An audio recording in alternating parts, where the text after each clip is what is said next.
Boa tarde, amigos. Os donos da bola RS entrando no ar na Band TV para todo o Rio Grande do Sul e live no YouTube. O empate do Grêmio, a vitória do Inter, está acontecendo ou não está? E o Grêmio, qual é a projeção matemática para confirmar o acesso? O Renato está realmente sendo contestado por parte da torcida?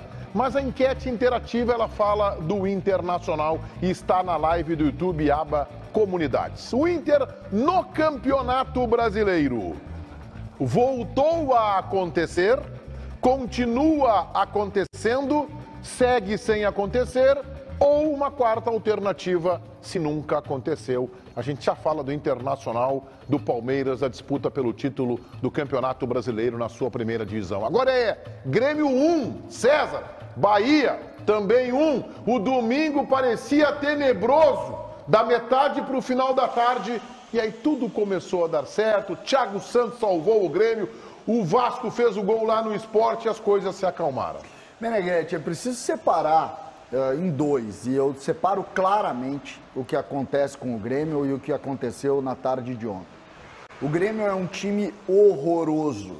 O Grêmio não tem rigorosamente nada. O Grêmio tem jogadores acima do peso. O Grêmio discute situações, parece correr atrás do rabo. O Grêmio não melhorou nada na mão do Renato. O time do Grêmio não tem rigorosamente nada. Só que os adversários do Grêmio são ruins. E a tarde de ontem foi assim. O que aconteceu ontem? O Grêmio jogou nada. O Grêmio conseguiu um empate por acaso com o Bahia. Fez um primeiro tempo lá com 20 minutos bons. Depois disso foi dominado pelo Bahia. O Grêmio não venceu o Bahia na competição.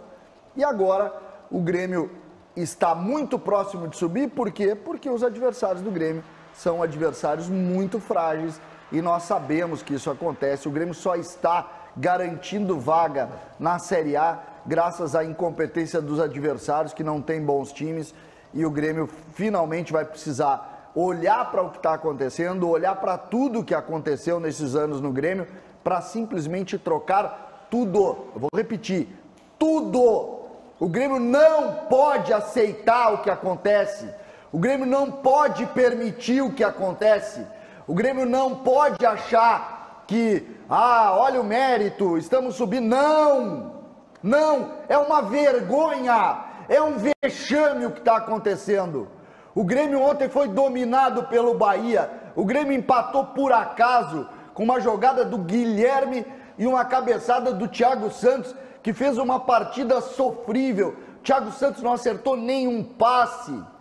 Nenhum passe. Foi salvo pelo Thiago Santos. E a gente tem que ouvir depois do jogo o Renato ainda dizer que as substituições deram certo. Uma vergonha, um vexame, mas o resultado disso é o seguinte: sobe domingo, segunda-feira, nós vamos estar aqui falando em 23 e dizendo os nomes que levaram o Grêmio a esse vexame não podem estar lá. Olha, nem os candidatos à presidência da República ontem, no maravilhoso, gigantesco debate que a Band promoveu, foram tão enfáticos quanto o CCD. Excelente. Olha, a jugular dele tremia agora nesse seu discurso. Parabéns a todo o Grupo Bandeirantes de Comunicação. Que debate magistral, fenomenal. Mais uma vez a Band marcando época nos debates eleitorais. Baldasso, eu quero te ouvir, não sobre o debate, mas sobre o Grêmio. Não, para dizer o seguinte, analisado isoladamente o jogo de ontem, ele circunstancialmente poderia ter justificativas. Afinal de contas, dois times do G4, faz parte do processo, final de competição. Só que não tem como analisar circunstancialmente, nem isoladamente. O Grêmio ontem deu mais um passo dentro de um calvário que a torcida do Grêmio está vivendo na temporada, acompanhando o pior Grêmio da história. Eu tenho 49 anos, mesmo sendo colorado, obviamente, profissionalmente ou não, sempre acompanhei o Grêmio. Ou porque profissionalmente precisava, ou porque estava secando como colorado. Esse é o pior Grêmio que eu vi na minha vida. Porque eu não vou pegar só o jogo de ontem, em que o Grêmio mais uma vez não jogou nada. Eu vou pegar uma temporada inteira de um Grêmio que nunca entusiasmou o seu torcedor, de um Grêmio que está fazendo o seu torcedor passar por este ano, que já é difícil, de forma mais constrangedora ainda. Faltam 3 rodadas para terminar a competição, o Grêmio não conseguiu confirmar ainda o seu acesso. E é muito importante que se diga o seguinte, porque não tem como separar a análise do momento do ano que vem. Os dois treinadores, os dois candidatos a presidente do Grêmio Quando o Renato, vou fazer uma figura aqui, o Renato tinha 2 dias de Grêmio, agora tinha voltado, já recebeu o telefonema do Guerra e do Odorico Roman dizendo te quero no ano que vem. Ou seja, não importa o trabalho que o Renato fizesse, é o te quero no ano que vem. Já teve candidato à presidência conversando com o Maicon, do tipo, não sei o que, eu quero que tu trabalhe no Grêmio. No que tu quer que eu trabalhe no Grêmio? Não me interessa, importa que tu tenha, sabe? Eu acho que a condução das coisas do Grêmio para o ano que vem é perigosa neste momento, perigosa. E eu quero sublinhar o que disse o César aqui. O time do Grêmio que eu vi ontem, em campo, não tem nenhum jogador que possa ser titular do Grêmio, neste momento. Nenhum. Se o Grêmio no ano que vem tiver algum jogador que estava em campo ontem como titular, começa o ano mal. Nenhum dos 11 em campo ontem pode começar o ano que vem como titular do Grêmio. Bom, seguindo o nosso programa Os Amargos da Bola, Ribeiro Neto, que costuma ser uma terceira via aqui no programa, entendeu? Às vezes tem uma terceira via. Às vezes é uma via que sai do nada para lugar algum, mas enfim, vamos embora. Faz parte. Estava pensando aqui, né? Engraçado, eu tenho esse discurso do terra arrasada do Grêmio há algum tempo, e que bom que meus companheiros estão vindo agora, né, para esse termo. Mas eu quero dar um depoimento para vocês. Ontem, minha família foi ao jogo. Claro. Tu foi? E foi ao jogo. Torcer daí?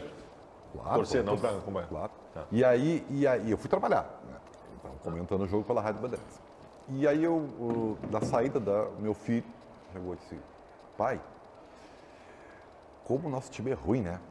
Como o nosso time é ruim. Foi o que ele disse, eu não entendi muito bem o que ele quis dizer com isso. Mas, e eu digo, meu filho, o Grêmio é ruim. E ao contrário do que o César falou, não há nenhuma surpresa. Ontem o que nós vivemos foi apenas uma sequência do que foi o Grêmio e tem sido o Grêmio nos últimos tempos. Né? E aí, independente se é o Roger, se é o Renato, o Grêmio é um time falido tecnicamente. E alguém diz, o César sublinhou, mas nos primeiros 20 minutos o Grêmio teve 6 finalizações nos primeiros 20 minutos. Só que o Grêmio não fez o seu gol pela falta de qualidade. Se vocês notarem a qualidade da definição da jogada, vocês vão ver que é mais difícil fazer gol com jogadores que, tecnicamente, são sofríveis. Então, a sorte do Grêmio realmente é essa. O Grêmio vai classificar, não sei se vai ser contra o Náutico, porque depende de alguns resultados paralelos, o Paulinho até pode depois sublinhar isso aí, mas vai classificar. E vai classificar porque o Grêmio ainda é menos pior que a grande maioria dos times que estão disputando a Série B. Agora, me uno ao baldaço. Boa. Né? Nem o grande ídolo da torcida, chamado Pedro Jeromel, que é um grande ídolo, não há dúvida, né? O Jeromel vai ficar porque já tem o seu contrato renovado. Ele não pode ser titular. Porque o Grêmio precisa de uma cirurgia completa. Só que, infelizmente, e aí para terminar esse meu preâmbulo, longo, preâmbulo, menor que o deles, tá? Não se iluda, torcedor gremista. A base do time do Grêmio para 2023 será rigorosamente quase a mesma que você viu ontem. O que não surpreende e o que deve mais assustar o César. O Grêmio está há 2 anos. O Grêmio está há 2 anos contemporizando. O Grêmio vive piores anos de sua história nos 2 últimos anos contemporizando. Gurizada, o Grêmio termina o 2021 rebaixado para a Série B e a coletiva do vestiário do Grêmio no dia do jogo contra o Atlético Mineiro que o Grêmio caiu era: estamos crescendo, estamos evoluindo. Ali já se avisava que teria continuidade daquilo que levou o Grêmio para a Série B. Continuidade do departamento de futebol, continuidade do técnico, não tinha como mudar o presidente do clube. O Grêmio passou o 2022 inteiro sem jogar nada, com o pior time da sua história, contemporizando. O 2022 inteiro com discursos de que o Grêmio, esse é o caminho, que está tudo sendo conduzido bem. Não, nós tiramos o Roger só para dar uma mudada no ambiente aqui, está tudo bem, não se preocupem, está tudo certo. Será que o Grêmio vira para o ano que vem de novo, achando que está tudo bem? Se fizer isso, cai de novo. Os meus colegas aqui, eles estão fazendo uma análise macro e eu acho que ela é oportuna. Eu acho que a gente tem que começar a olhar o Grêmio para 2023, até porque o Grêmio está na iminência de confirmar o acesso. Mas eu quero falar um pouco sobre o jogo, pelo menos para ter uma leitura um tanto diferente para a reflexão de vocês. Quero falar um pouco sobre o jogo. Nós tivemos ontem na Arena um enfrentamento de 2 times despreparados fisicamente. Os times costumam, os competitivos, se preparar fisicamente. O time do Grêmio é um time despreparado fisicamente e o time do Bahia também é.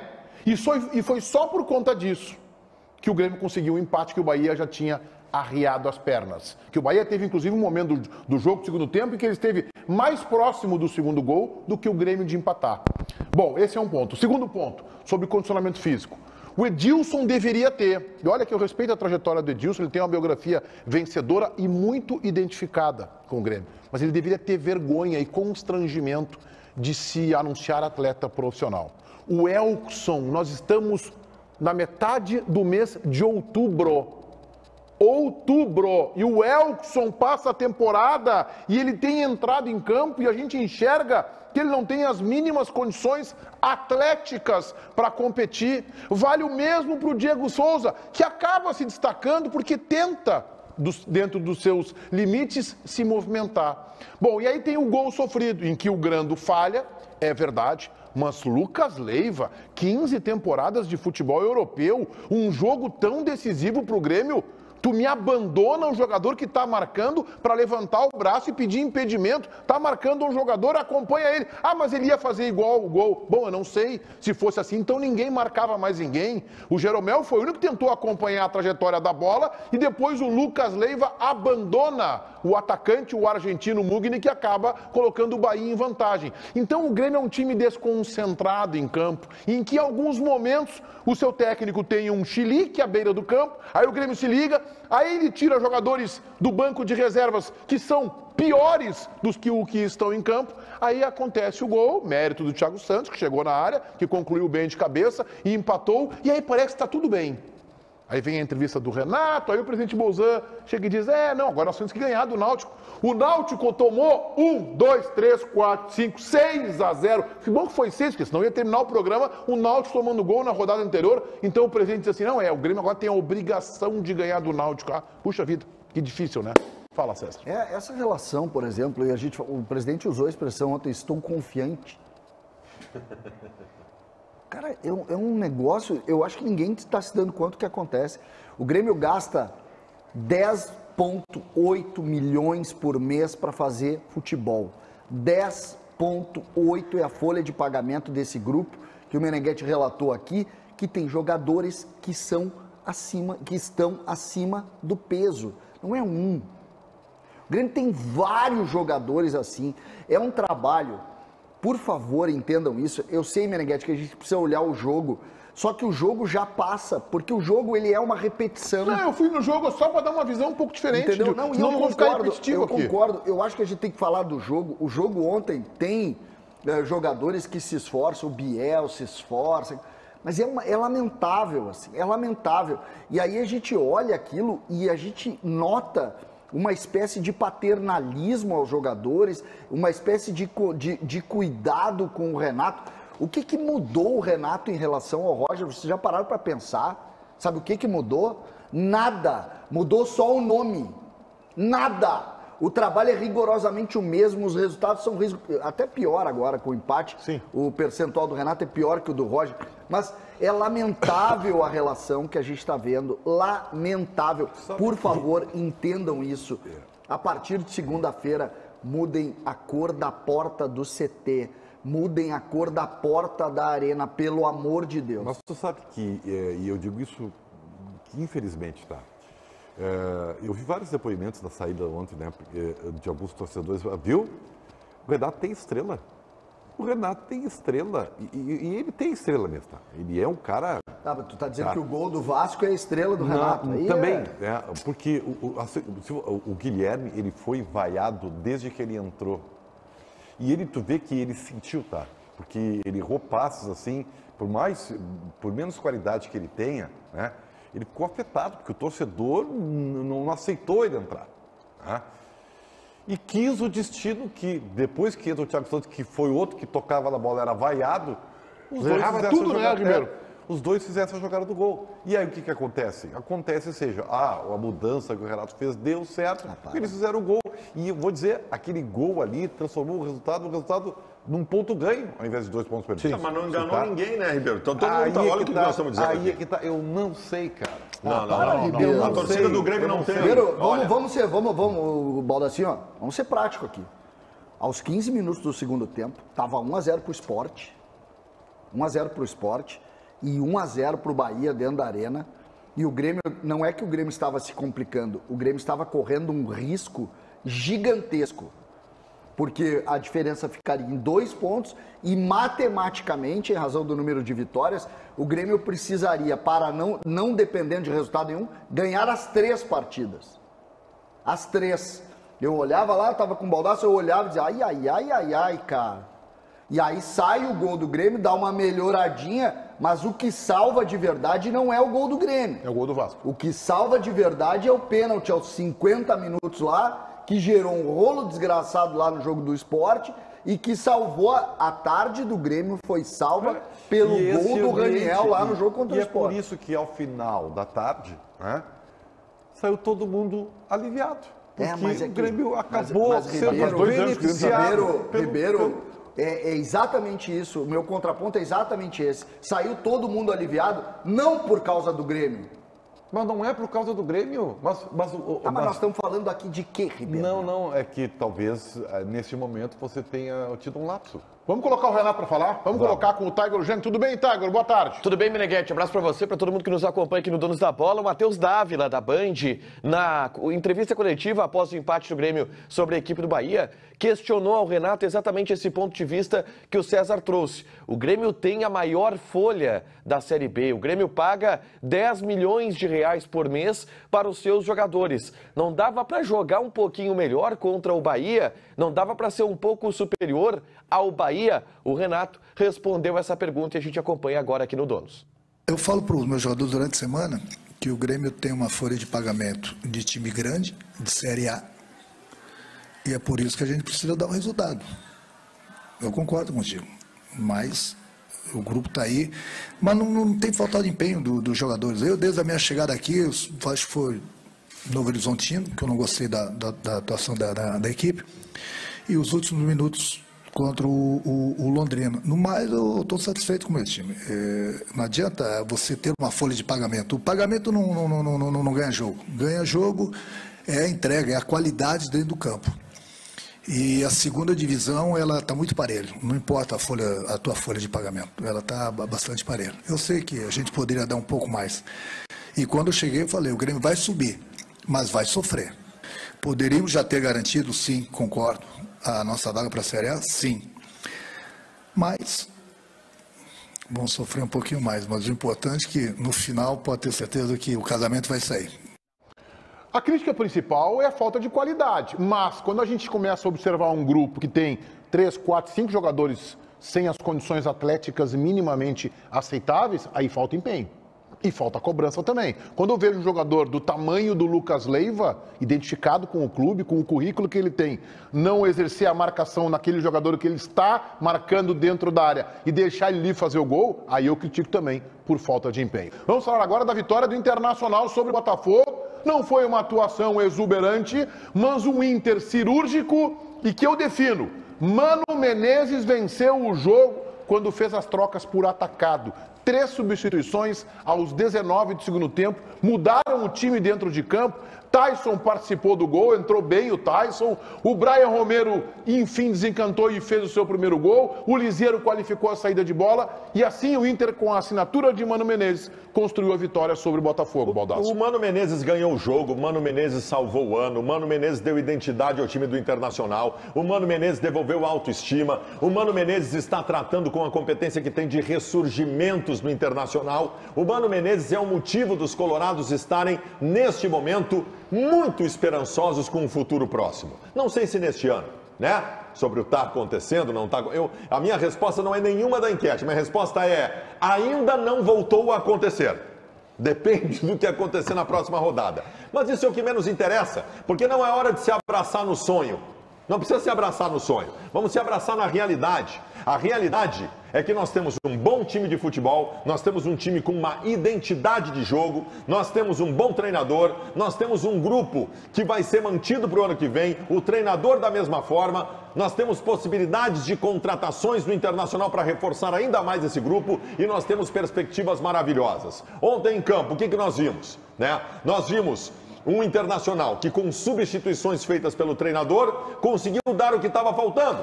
Não, o Inter é melhor que o Botafogo e a gente via isso em qualquer passo que algum jogador dava em campo. O Inter não fez uma grande partida, o Inter não deu tudo que podia dar com a qualidade que tem, mas fez o suficiente para vencer, como tinha feito contra o Goiás também. Nós estamos terminando muito bem a temporada. Individualmente ontem, olha o que eu vou dizer aqui. Individualmente ontem, isso é muito de Mano Menezes também. Os dois melhores jogadores do Inter na partida ontem, Edenilson e Taison. Edenilson e Taison. O Mano está recuperando dois jogadores que, com a qualidade que tem, podem voltar a ser muito importantes para o Internacional. Ribeiro. Olha, tem uma coisa que o Palmeiras nos mostrou na sua campanha, que ele faz e dá sublima a sua campanha, que é o seguinte: tu não tá bem, às vezes até tu tá bem mal, mas ainda assim você faz o resultado, porque são outras coisas que contam, né? A experiência do grupo, a maturidade dos jogadores, né? O aproveitamento de que tu tem uma chance e vai lá e faz, sabe? A concentração. E eu acho que o Internacional do Mano Menezes tem isso aí, tem essas valências. Talvez não seja suficiente para acontecer, mas o Inter ontem ganhou um jogo que ele talvez nem merecesse, que foi um jogo igual, um jogo ruim até, sabe, um jogo fraco tecnicamente, mas foi lá, teve a chance, depois da manobra do Mano, que ele tirou o Johnny que estava amarelado, é verdade, troca a dupla de ataque, que não é comum, ele troca os dois, dá mais oxigênio, e conta com um pouco de sorte, que também faz parte do jogo, tá?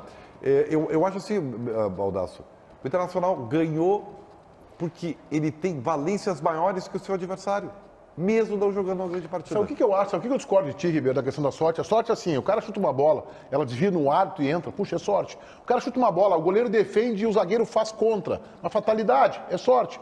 Agora, o lance do gol, por exemplo, não tem sorte. O Taison participa do gol. O Taison entrou por indicação do Mano Menezes. Aliás, entrou pelo lado no começo, na do Wanderson. Depois ele coloca o David e vem o Taison para dentro. Mas até aí o Internacional já estava vencendo o jogo por 1-0 em jogada com a participação determinante do Taison, do Edenilson, que estava dentro da área. E o Brian Romero foi o jogador que o Mano. A gente até poderia chamar o Mano de teimoso. Se o Inter perde pro Botafogo, aí nós vamos dizer, pô, mas o Mano insiste com o Brian Romero, não deu resposta. O cara foi lá e fez o gol da vitória. Isso não é sorte. Isso é a observação do treinador no treinamento, Ribeiro. Mas aí eu vou... Aí eu vou credenciar a sorte. Aí quando perde, azar. Não é isso. Aí, então, nós temos que voltar 10 minutos do programa e achar que o Guilherme é bom, que o Thiago Santos eu não acho o Guilherme bom. Porque eles fizeram uma jogada e fez o gol de empate. Mas eu não acho o Guilherme bom. Mas eu não acho que foi sorte do Guilherme. Eu não acho que foi sorte. Eu acho que aproveitou o cansaço do Bahia, fez um cruzamento certo, o Thiago Santos entrou na área, acreditou no lance, fez o gol. Então, parabéns pro Thiago Santos. Beleza, eu estou Agora, vou credenciar a sorte ao azar? Eu acho assim, é que eu não posso tirar o gol do jogo inteiro. E no jogo inteiro, talvez o Inter tenha existe uma valência. Não. O Inter jogou mais que o Botafogo. O Inter jogou mais que o Botafogo, né, Ribeiro? No campeonato por pontos corridos, o que a gente nota que as equipes que fazem campanha são equipes que tomam poucos gols. Equipes que se defendem bem e que acabam em razão desse quesito, acabam vencendo partidas como essa, partidas parecidas, partidas com oportunidades não tão claras de lado a lado. Quem é que ganha esse jogo? Quem se defende melhor, quem consegue manter estrutura defensiva melhor. O que o Inter fez neste campeonato foi exatamente isso. O Mano arrumou o time de trás para frente. O time do Inter é um time que para fazer gol é difícil. Não é fácil fazer gol no Inter. Teve lá, tomou gols do Goiás em casa, em um jogo que o Inter estava mais desconcentrado. Botafogo tinha saído do mercado, tinha entrado outro. Mais desconcentrado. Agora tu vai ver que dentro da campanha do Inter tem muitos jogos. Pega um jogo, que é um jogo assim, o jogo do Inter com o Avaí fora. Isso. É um jogo que também tu ganha onde? Ganhou num pênalti no fim, como ontem, tu ganhou numa bola lá dentro da área. Tu ganha sim, porque tu te defende bem. Tu pega fazendo um contraponto. O Grêmio toma gol em todos os jogos. Todos os jogos. Aí na dúvida tu não ganha. O Pedro Henrique fora do Inter diminui a voltagem do time do Internacional. O Inter ontem, em determinados momentos da partida, estava numa voltagem menor. Parecia modorrento, inclusive, no começo do jogo especialmente. O Pedro Henrique dita o ritmo do time do Inter. E a ausência dele ontem se fez sentir muito. Mas isso não significa que eu esteja condenando o Wanderson que jogou. O Wanderson está um mês sem jogar, o Wanderson está sem ritmo de jogo, ele é um estupendo jogador de futebol e muito importante. Agora, nós sentimos falta do Pedro Henrique ontem. Fez falta o Pedro Henrique? Talvez o Maurício tenha feito falta também. Seria uma alternativa para segundo tempo, pelo menos interessante. Mas o ímpeto que tem o Pedro Henrique são estilos diferentes. Né? O Wanderson tem um outro estilo, mais de condução de bola. O Pedro Henrique é um jogador que dá muita intensidade. E ele fez falta. Era um jogo ontem, afeição para o Pedro Henrique. Com os espaços gentis, generosos que o Botafogo oferta, era um jogo afeição para o Pedro Henrique. É um time que tem dificuldade para jogar em casa, né? Os números dizem isso, né? O histórico do Botafogo dentro de casa é Nós vamos terrível, demorar, né? talvez ainda hoje tu encontre algum mérito do Internacional de ter vencido o jogo. É a sorte, a Botafogo que é ruim, o Inter não teve mérito nenhum. É incrível, Baldasso. E ainda mais de ti. Tão inteligente. Está sendo burro nesse momento. Não é. É que você está sendo desmemoriado. E você da nossa idade, eu me incluo, a memória automática é aquela que nos atinge. Né? Quando a gente toma banho, a gente esquece se lavou a cabeça ou não tal. Eu iniciei elogiando o Internacional. Elogia a maturidade do time, né? A sua experiência, né? A sua forma de estar sendo cirúrgico, mesmo não jogando bem. Esses são elogios que são bons elogios. Mas ganhou por sorte que o Botafogo é ruim. Resumo da tua opinião, se dá uma apertadinha. Tiger, vamos colocar o Mano para falar. Vamos lá, Meneghetti, colocar o Mano para falar, porque ele foi perguntado sobre o está acontecendo. O Palmeiras empatou com o São Paulo no domingo à tarde e o Inter diminuiu a distância, que era de 10, para 8 pontos em relação ao líder. E eu vou dizer, tá, no vestiário do Internacional, a zona mista dos jogadores só se falava em Palmeiras, só se falava em título, mas o Mano deu uma debreada, como tu gosta de dizer, Meneghetti. A gente ouve o que ele falou sobre a possibilidade de título. Quando você se aproxima um pouquinho mais do Palmeiras, que é um fato raro, porque o Palmeiras vem fazendo um campeonato extraordinário, é inevitável que os comentários surjam. Nós é que não podemos perder o foco de onde estamos e o que estamos disputando objetivamente em função de uma perspectiva longe que está lá.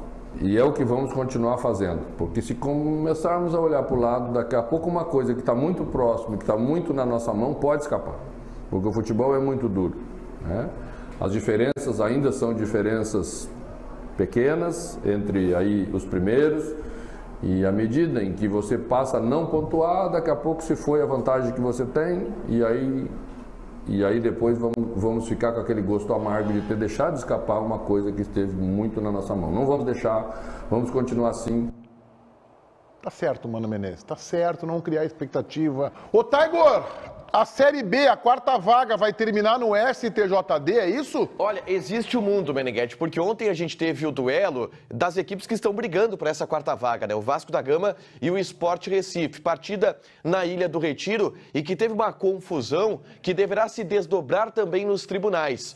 Isso tudo começou quando o Vasco marcou esse gol de pênalti com o Raniel. Partida já na reta final, quase nos acréscimos, estava 1-0 para o Sport. O Vasco empatou com o gol do Raniel, que foi comemorar na frente da torcida do Sport, como as imagens estão mostrando, Meneghetti.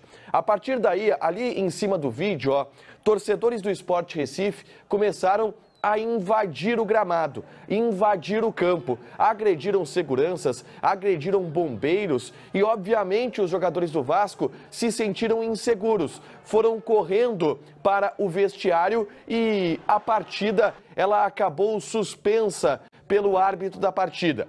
Na súmula da CBF consta que o árbitro interpretou que não havia a segurança necessária para a realização do jogo, o que leva um indicativo que o STJD poderá culpar o Sport Recife pelo ocorrido, e não o Vasco da Gama, que se recusou a jogar em determinado momento. O presidente Romildo Bolzan Júnior, na Arena do Grêmio, após o empate contra o Bahia, se manifestou sobre o assunto, porque, obviamente, é de interesse do Grêmio, que também está ali no bolo da disputa para confirmar o acesso para a Série A do ano que vem. E a gente ouve o que falou o presidente Romildo sobre tudo o que aconteceu na Ilha do Retiro. Deu o reporte do que aconteceu no Grenal. O celular na cabeça do Lucas Silva, né? e havendo a identificação do responsável, como aconteceu, então teria que haver concorrência de culpa do Sport Recife no quesito de segurança. Ele agiu com desídia, agiu com uma situação dessa natureza, assim, de concordar ou então facilitar essa situação. O que houve ali foi uma provocação, né? Uma provocação, uma coisa de jogo. O jogador foi lá, houve reação, atiraram coisas neles lá, e bastante, não foi pouca coisa, pelo que eu vi. Então, o que me disse o juiz? Vai para o STJD. Vai ser julgado para o STJD. E isso, claro, evidentemente, vai ter que ter uma observação de... Mas a tendência do que eu vejo, pelo que eu vi, pelo que eu observei, a tendência é de manutenção do score, do resultado, ainda mais que ele encerrou a partida. Que episódio lamentável. Numa reta final de competição, mais uma vez a gente vai ter uma Série B, se a diferença de pontos permitir, né, sendo decidida nos tribunais. Isso pode acontecer, Baldasso? Pode. Agora, evidentemente que não pode justificar a reação da torcida do Sport pela ação do jogador do Vasco. Até porque a ação do jogador do Vasco ela tem que ser coibida pela arbitragem. Porque a arbitragem tem o desígnio de punir o cara que provoca a torcida adversária numa comemoração. Né? E poderia fazer isso, nem sei se o fez. Mas não tira a imbecilidade dos jogadores do Vasco de nem provocar a torcida do Sport, no momento em que eles, jogadores do Vasco, estavam garantindo praticamente o retorno na Série A. E a torcida do Vasco, é bom que se diga, a torcida do Vasco estava exatamente do outro lado. Do outro lado. Foi provocada a torcida do Sport, cara. A torcida poderiam ter ficado pelo menos dentro porque do no campo, momento que ele faz o gol ali, eu não estou justificando, tá? Mas quando tu fala de massa... O Raniel foi expulso, o Paulinho tá me desinformando. Ele tomou 2 amarelos Quando tu no fala mesmo de massa, quando tu fala de multidão, tu tem que tratar multidão como multidão. E multidão tu não provoca, porque tu pode ter uma reação, né? Aquele gol do Vasco, ele acabava com o Sport Recife na competição, Meneghetti. Aquele gol do Vasco, ele matava o sonho de todas as pessoas que o cara estava provocando ali. Evidente que quando tu provoca uma multidão, tu pode ter uma reação como essa, cara. Então, por uma irresponsabilidade do jogador do Vasco. E essa relação é uma relação que ela é complexa, porque a gente está vivendo uma era de revolta, né?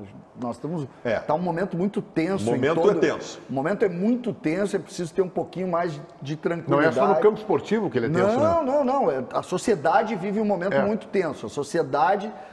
tem que refletir sobre isso. Ontem nós tivemos esse episódio, nós tivemos também o episódio do jogo contra o Ceará, no jogo do Ceará da Série A, ou seja, o ambiente é tenso, o ambiente é nervoso. Agora, o presidente Bolsonaro citou ali o episódio que é abominável do celular arremessado no Grenal contra o Lucas Silva. É abominável esse episódio, né? É inexplicável. Isso aí não poderia jamais ter passado sem uma punição exemplar. Mas o Grêmio viveu um episódio também lamentável, o presidente tem que cuidar com o que ele fala no Grêmio e Palmeiras, acho que foi da invasão e a quebra do VAR. Então, assim, não dá para só olhar para o outro, né? Vamos olhar também para os nossos defeitos, para os problemas que a gente causa. Depois teve Grêmio e Cruzeiro, a briga na arquibancada, com menos gravidade que Grêmio e Palmeiras. Mas tem que ter cuidado, não é só olhar para lá, para cá também. Que essa relação, é por isso que eu faço questão aqui de falar da necessidade da gente entender a lógica da sociedade. A gente tem que sair um pouco do campo esportivo e entrar. Tu faz uma citação sobre provocar uma multidão. Sim. Né? Nós precisamos entender o que está acontecendo na sociedade e refletir sobre isso. Ontem é reflexo disso, não é uma ação isolada. Se fosse citasse o episódio do Grêmio e Palmeiras, muito parecido com o de ontem. É uma invasão de campo atacando alguma coisa. Foi o VAR, ontem atacaram bombeiros, Mas é o quê? Uma multidão rebelada contra uma ação e que gera uma atitude extrema. Então, vamos pensar um pouco mais como sociedade e não chegar no futebol como sendo... O futebol é só a pontinha desse iceberg. Vamos falar da KTO. Nossa casa de apostas, cupom promocional é Donos TV, que te entrega uma bonificação de 20% em cima do teu primeiro depósito. Quem foi bem na KTO, eu acertei a vitória do Inter 1-0 em Magria sobre Botafogo, me faltou um gol.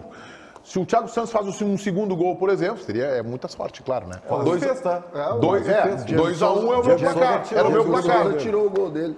Eu acertei rigorosamente o Grêmio e Bahia, 1-1, resultado que eu dei aqui sexta-feira, quinta-feira. Eu acho que eu mereço ganhar. E eu errei o do Inter, que eu disse que ia ser 2-1 pro Internacional. Eu acho que eu mereço ganhar. Por quê? Fiz 4 acumuladas nessa semana. Eu errei todos os jogos. Todos os jogos, todos. Eu não acertei um prêmio, né? Nenhum jogo. Podia ter um prêmio. Tu, como é que foi, Ribeiro? Sério? Eu achei que o Grêmio ia ganhar, né? E errei. E achei que o Inter ia empatar e errei. Aí tu sabe... Não dá pra votar com o coração, Ribeiro. Você sabe o que eu quero saber? Você sabe que tem o bolão da Copa do Mundo agora na KTO. que é um bolão que tu ganha 500 mil reais de free bet para tu apostar na final da Copa do Mundo. Né? Tu coloca 5 pila, pode ganhar 500 mil reais de free bet para apostar na final da Copa do Mundo.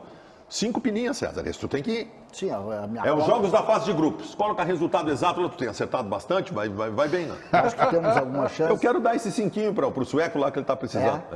Porque bom, eu acertei, ó, eu botei lá 15 pila, tava pagando 7,50, ganhei 112 em Botafogo 0, Internacional 1. Parabéns, velho. Eu fiz nas acumuladas que eu tinha, obviamente, eu tinha a vitória do Grêmio eu tinha a vitória do Grêmio e derrota do Inter, né? Daí eu pensei, já errei e tal, mas vou conferir, né? Tchê, eu errei todos os jogos, eu não acertei nenhum. Então eu vou te dar a chance para tu acertar num jogo hoje. E tu vai abrir o nosso placar KTO, nosso palpitômetro no jogo das 8 horas da noite. Bragantino e Santos na KTO para ganhar os pilas, CCD. Para ganhar os pilas, vamos jogar então no Bragantino, vamos ser um pouco mais conservadores. Bragantino 1-0 no Santos. Ribeiro Neto, aquele teu palpite com entusiasmo. Claro, coisa toda. O jogo vai ser um jogo que as equipes estão muito tensas na competição, né? É uma coisa, um jogo decisivo. 0-0. 1-1. É o meu palpite também, Baldassi, estou contigo. Bragantino e Santos 1-1. Tiger Jank, o teu palpite na KTO para Bragantino e Santos. Bragabull 3, Santos 0. 3-0. Pequena crisezinha no Santos. Ô, Tagor, mais um destaque aí do Mano Menezes, por favor. Ele foi perguntado pela imprensa carioca, Meneghetti, sobre o seu renascimento como treinador no Internacional, fazendo a melhor campanha do retorno, sendo vice-líder do Campeonato Brasileiro. O Mano, que há algum tempo já não conseguia engatar um trabalho bom aqui no futebol brasileiro. E ele falou sobre isso. Para outra, a avaliação no Brasil, que é sempre muito precipitada, talvez no futebol seja muito precipitada, porque é tudo muito rápido, né? Se desconsidera muito do trabalho que foi executado por grandes treinadores no Brasil e, consequentemente, treinadores experientes, com trajetória, que já passaram por muita coisa, têm uma capacidade sempre para entregar alguma coisa como consigo entregar, como estou conseguindo entregar como treinador aqui no Internacional. Mas também é importante, muito importante falar que a estrutura, o material humano, a qualidade dos jogadores é a parte mais importante do trabalho do treinador. É impossível você fazer um bom time sem bons jogadores. E o sinal de que estamos fazendo isso como estamos fazendo é que o elenco, é a confirmação de que o elenco tem qualidade. Olha só, vamos falar um pouquinho aí sobre... Vamos falar um pouquinho sobre o que disse o Mano Menezes, sobre a questão da qualidade do time, porque o presidente Alessandro Barcelos, no final de semana, deu uma entrevista muito esclarecedora para o canal do Fabiano Baldasso. Falou sobre vários assuntos que estão em pauta. Por exemplo, o Wanderson, o Inter vai exercer o direito de compra, e aí uma informação que a gente tem de bastidor, o Inter está negociando com o jogador, a sua renovação de contrato, fluxo de pagamento com o Krasnodar e tal. Edenilson, valorizou o Edenilson, Baldasso. Ou seja, o Inter não vai simplesmente liberar o Edenilson. Não. O Inter quer colocar uns pila no bolso. O presidente chegou a dizer o seguinte: o Edenilson é titular em qualquer clube do Brasil, com exceção de um ou outro que talvez tenha mais de um jogador para a função. É o Inter. Como assim? O Edenilson é em qualquer time do Brasil, menos o Inter. Por quê? Porque ele é reserva do Internacional. Não, vem cá. Pelo amor de Deus. Que a tua mente é fechada para 99% dos assuntos envolvendo futebol, a gente sabe.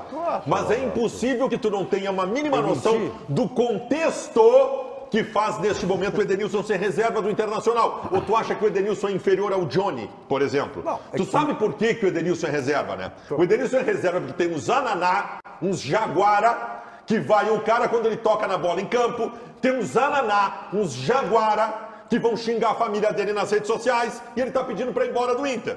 Só que o Mano Menezes e o presidente Alessandro Barcelos estão tentando convencer o Edenilson que a torcida do Inter não são esses caras. Que a torcida do Inter quer a recuperação dele no Internacional. Hoje é dia 17 de outubro, 12h45 minutos. Estamos ao vivo aqui, Meneghetti. O programa não é gravado. E a resposta que eu tenho para te dar é a seguinte: neste momento, 12h45, 17 de outubro, o Edenilson é reserva. É isso que eu falei. Ponto. Não, mas é que tu trata isso aí como um assunto jocoso. Porque não é jocoso. Tu não pode esse contexto. Mas tem um contexto para ele ser reserva. O presidente falou assim, ó, o Edenilson é titular, um ou outro time que ele não é titular. Sim. Mas qual é o problema dele ser reserva? Tá, mas Só eu falei isso. eu queria entender o problema. seguinte. Falei a verdade. O presidente do Inter, eu vi a entrevista, ele valoriza o Edenilson. Um grupo de jogadores, para tu conquistar alguma coisa no futebol, ele não pode ter 11. Tá bem? Ele, Não tá em discussão isso aí. circunstancialmente, ele pode ser reserva Tá do Inter bem. hoje. O que é o caso? Pronto. Circunstancialmente. Tá bem. Não estou falando se é circunstancialmente ou não. Hoje, respondendo a pergunta não é. do presidente, É que isso aí seria... o Ele não fez Edenilson pergunta nenhuma. só não é titular Não está em um dos respondendo a clubes. pergunta que ele não te fez pergunta. Eu estou impressionado, porque assim, ó, a gente está entrando numa discussão boa, que é uma discussão assim. Aí o Ribeiro, ele se posiciona numa tese que não está em discussão. E aí, mais do que isso, o presidente Barcelos disse também no canal do Fabiano Baldasso que o Internacional tem interesse na manutenção de Moledo e Mercado, que já sinalizou isso para os dois zagueiros, só não começou a tratar da questão de números. A informação que eu tinha, a questão de um mês e meio atrás, é de que o Inter gostaria de uma renovação com o Moledo que também contemplasse uma parte do pagamento por produtividade, para que animasse o Moledo a ter uma sequência na equipe titular para ficar à disposição da comissão técnica. Mas a sinalização é saudável. O Inter quer Moledo e Mercado e tem que querer. Eu vou dizer uma coisa para você. A leveza do presidente do Internacional ontem era algo incrível.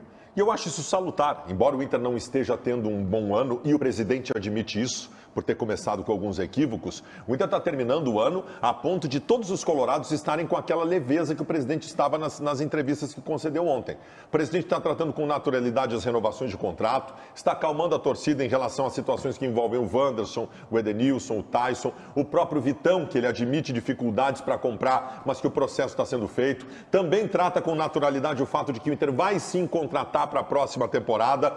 Olha, eu acho que os colorados vão ter um Natal razoavelmente tranquilo. Razoavelmente tranquilo. Impressionado, né? nem ansioso eu tô te achando. Eu tô numa fase assim que eu não quero mais criar muitas expectativas sobre nada na minha vida para não me decepcionar. Mas o Inter está começando a criar uma expectativa bem positiva para o ano que vem. Bom, e tem o jogo contra o Curitiba no próximo domingo. O Tiger e o Internacional, embora volte o melhor jogador a ficar à disposição do Mano Menezes, tem uma série de desfalques, inclusive do próprio técnico, Tiger. Isso, além dos desfalques do Mercado e do Maurício, muito provavelmente, Meneghetti, que estão no departamento médico, o Inter vai ter o retorno do Pedro Henrique após suspensão. Alguns jogadores estarão suspensos para a partida do próximo domingo contra a equipe do Curitiba às 6 horas da noite. Tyson levou o terceiro cartão amarelo. Lisiero também levou o terceiro cartão amarelo. E o detalhe, Mano Menezes também levou o terceiro cartão amarelo e está fora da partida do próximo domingo contra o Coritiba, não vai poder ficar na beira do gramado. Só que aí tem um detalhe, o Sidney Lobo já treinou o Internacional em 2 partidas nesse Campeonato Brasileiro. 100% de aproveitamento com o auxiliar técnico do Inter no comando da equipe. Já falamos sobre isso. E aí, meus queridotes, tudo certo? Vamos para a live do YouTube aqui, canal Donos da Bola RS, você já está me assistindo, temos 17 mil pessoas nos acompanhando. Vamos nessa, não tem jeito. Renato vai decolar, diz o Lucas Lopes. Vai decolar para onde, irmão? Vai decolar para onde?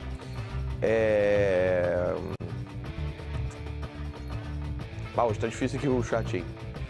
Não escrevam nada que eu não possa ler, gente. Aí vocês me complicam. Ai. Tiger Junk, hoje é dia do Guerreiro estar cansado. O Guerreiro tá cansado hoje. Hoje o Guerreiro tá cansado. Segunda-feira o Guerreiro tá sempre cansado, né? Não tem jeito. Manda salve, Tiger. É o Gustavo Felipe. Salve, Gustavo Felipe. Tamo junto. Bafo na nuca do Palmeiras, diz o Vitinho Machado. É isso aí. Bafo na nuca deles. Tiger, bom debate ontem na Band. Espetacular debate ontem na Band. Eu adoro a Band, cara. Eu acho a Band muito legal. Gosto muito da Band. Tiger, manda um abraço pro Gancho de Balneário Camboriú. Abraço, Gancho. Tamo junto. Tiger, o filho do Ribeiro reclamando que o time deles está ruim, diz o Lori Júnior. E tá mesmo, né? E tá mesmo, o time deles, beleza, tá bem ruim. Tiger, qual a folha salarial do Inter? Na casa de 10. Na casa de 10, tá? 10,5, tá por aí. Vai por aí que tu acerta. Tiger, vem pra Oktoberfest. Cara, se pintar convite, Tiger Junk tá aí. Se pintar convite, Tiger Junk tá aí, não tem jeito. Tem a de Igrejinha, tem a de Santa Cruz, tem a de Blumenau, tem todos os lugares. Tiger Junk, like dado. Tamo junto, irmão. Obrigado. Fala, Tiger, qual o almoço hoje? Cara, não sei. Sabe qual é o almoço, Julinho? Não sabe também. Chuleta de porco, me informa Chiclete. Boa. Chuleta de porco é bom demais. Tem uma batata doce ali pra brincar, ô Chiclete? Pô, se tiver uma batatinha doce, aí nós estamos bem. Tiger, qual a chance do Liverpool repatriar o Lucas Leiva e até trocar o Thiago Alcântara por ele? Nenhuma. Tiger, fala pro CCD que mandei uma boa segunda pra ele, é o Luan Dornelles. Boa segunda pro César.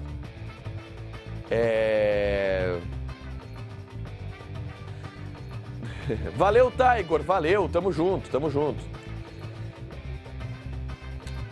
Tiger, tirando o Brasil, pra quem vai torcer na Copa? Pô, eu sou seleção.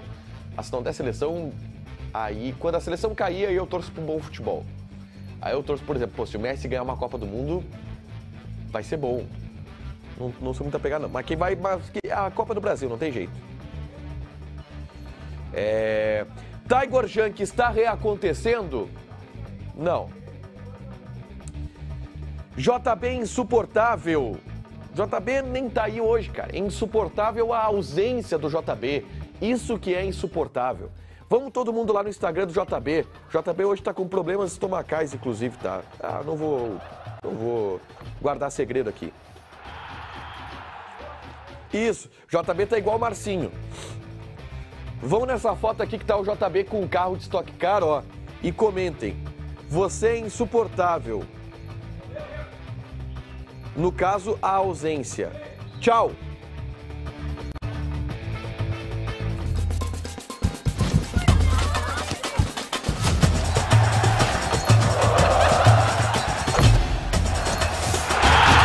Apesar do esforço do Jefferson, né, e nós da imprensa mesmo, a gente joga pra cima, eu tenho aqui um compromisso com você, um compromisso não de quebrar o celular do Ribeiro Neto, como ele acabou de jogar no chão aí, tá bravo com a minha tese, mas de dizer aquilo que eu vejo do campeonato, de todas as competições. E na minha régua, o Inter nunca disputou ainda o título do Campeonato Brasileiro com o Palmeiras. Eu vejo assim, Baldassi. Vamos lá, vamos botar isso em números. Tem mais 6 rodadas e são 8 pontos de diferença. Tira a última rodada, que o Inter pega o Palmeiras no Beira-Rio, e aí, se precisar, teria que ganhar, e põe 2 pontos. Vamos lá, se a gente chegar nessa última rodada a 2 pontos do Palmeiras, ganharíamos o último jogo e passaríamos o Palmeiras. Então, tira a última rodada. Então, seriam 6 pontos para tirar em 5 rodadas. Tem como? 6 pontos em 5 rodadas seria assim, ó. Nessas 5 rodadas, o Palmeiras teria que ter 3 empates e o Inter vencer nesses momentos que o Palmeiras empatou. Seria isso para tirar esses 6 pontos que precisa. Eu não tenho dúvida que o Inter vai fazer a parte que precisa fazer. A questão é que o Palmeiras não está deixando de fazer o que ele tem que fazer. Mas os 2 últimos jogos o Palmeiras tropeçou feio, tá? E vou dizer algo que me chamou a atenção. Ontem o Palmeiras teve um jogador a mais durante boa parte do jogo e perdeu o pênalti. Então essas coisas são sinais. Próximo jogo do Palmeiras é o Bahia. Quero te ouvir. 30 segundos, Potista. Estou desesperado. É mesmo? É. Com o quê? Com a tabela da Série B? Com as 2 tabelas. Nesse momento, a da Série B eu estou um pouco mais tranquilo. Mas com relação à tabela da Série A, estou sim muito preocupado. Hoje dei uma ligada pro meu amigo Cícero lá do Palmeiras. O que está acontecendo aí? Vamos começar a trabalhar. Paulinho, vamos colocar no ar a nossa enquete interativa que é sobre este tema. Nós perguntamos na nossa live do YouTube se está acontecendo, se não está, se nunca aconteceu, se já aconteceu. Voltou a acontecer, 21%. Continua acontecendo, 19%. Segue sem acontecer, 32%. Nunca aconteceu, 28%. Um equilíbrio ali. De pouca fé. Hoje às 7, Donos da Bola, na Rádio Bandeirantes FM 94.9. Canal do YouTube, todo mundo inscrito lá, hein? Esporte Band RS. Tchau, gurizada. Ótima tarde.